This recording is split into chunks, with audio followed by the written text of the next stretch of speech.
free weights versus cables for resistance training. This time I will talk about a study carried out by N1 Education, a school created by Kaisen Hanson that teaches anatomy, biomechanics, exercise execution, and training, and nutrition program design. The topic to be discussed is free weights versus cables for resistance training. If you have the option, when and why might you choose free weights over cables? That is exactly what we're going to dive into here because, as with most things in fitness, one is not inherently better than the other. It depends on the situation and goal of your workout. In true N1 style, we're not just going to lift you with it depends. In this article, we will go over 4 considerations and a brief comparison for both free weights and cables in each. If you will just like the summary and bullet points, skip to the end. If you like learning a bit more about details for a better understanding, keep listening. Setup. The primary focus of every exercise is to get that setup correct for the muscles you intend to train.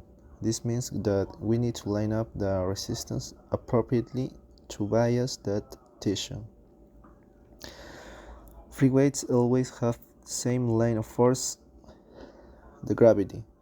This dictates that our setup must align our target tissue and associated joints to working against this vertical resistance. Simple, right?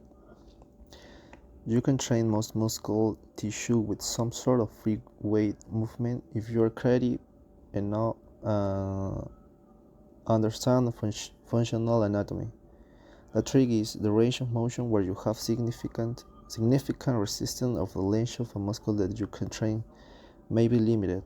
For example, a properly lined up triceps extension for all three heads cannot be done bilaterally, both arms at the same time, through full elbow extension with free weights. If you are not sure why, watch how to set up the long head of the triceps and dumbbell kickbacks are next to worthless due to the force against shoulder extension being greater than on your elbow extension.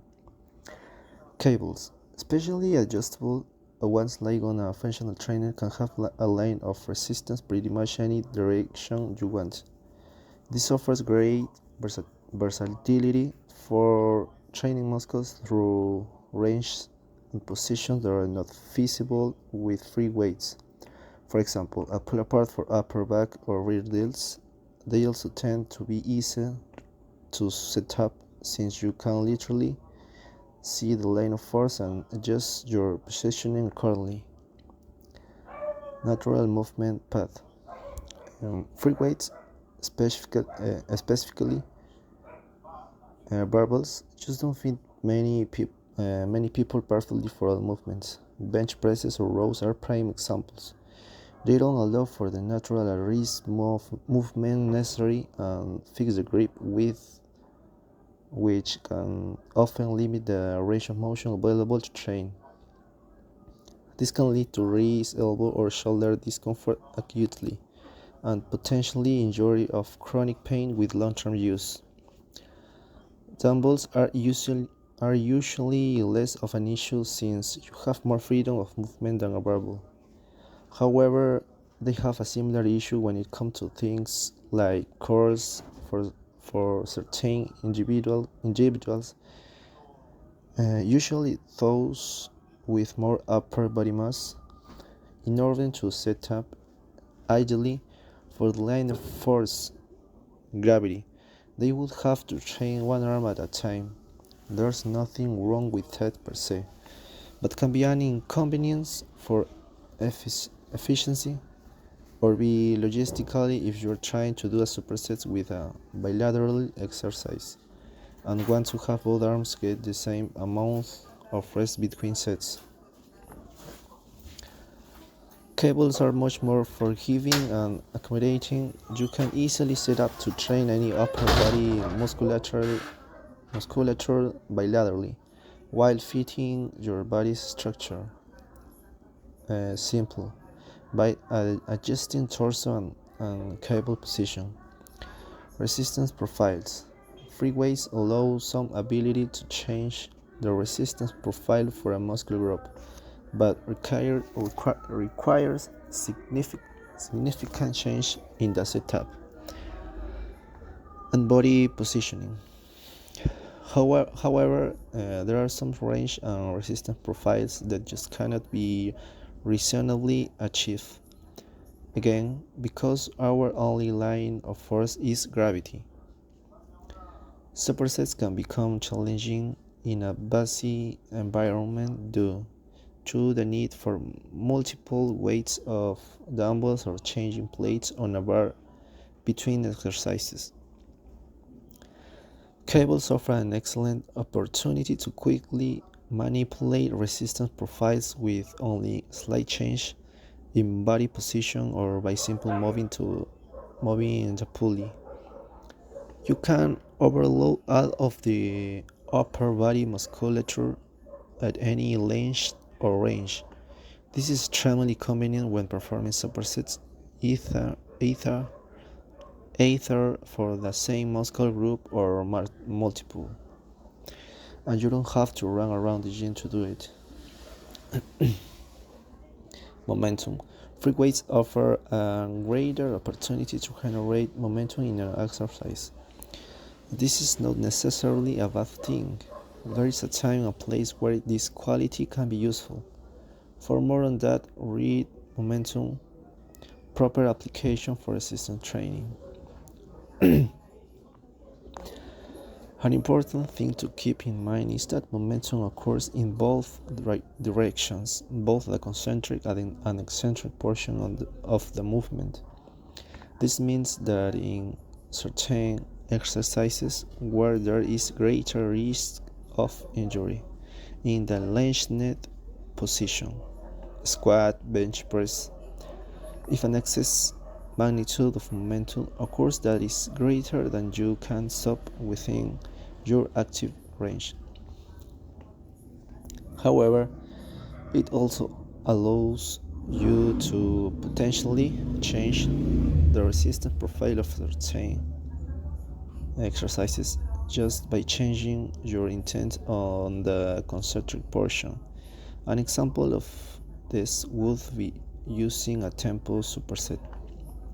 If you want to create momentum on the concentric, such as in some neurological training for strength gain, then free weights can be a good option. Cables limit the amount of momentum that can be produced. It also means that you can perform faster reps with minimal loss of tension, especially depending on the ratio of the pulley system being used.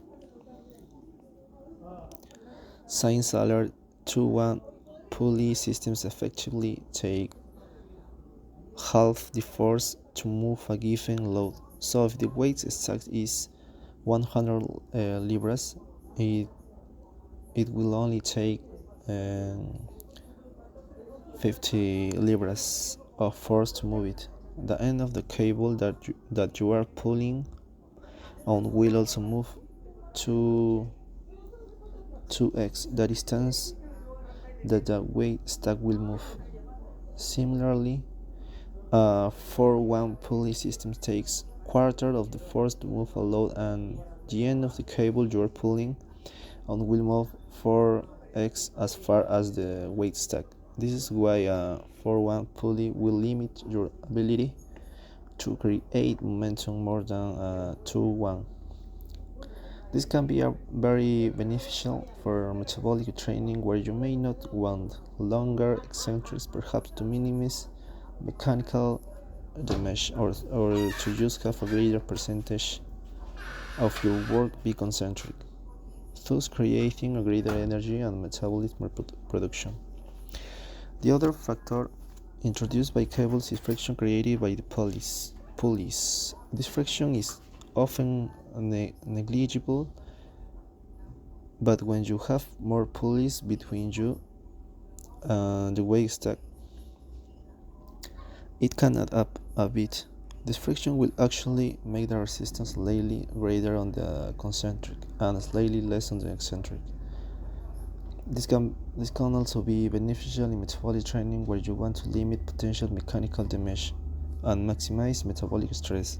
Now, don't put too much weight, lane pun intended, on the effect of the slight load on the eccentric and limiting mechanical damage as it's very small compared to the magnitude of other factors. Training in the latent range of a muscle, overloading a muscle in the Lengthened position, training under great fatigue, or with multiple sets to failure. It was mentioned to complete the conservation as accurately as possible.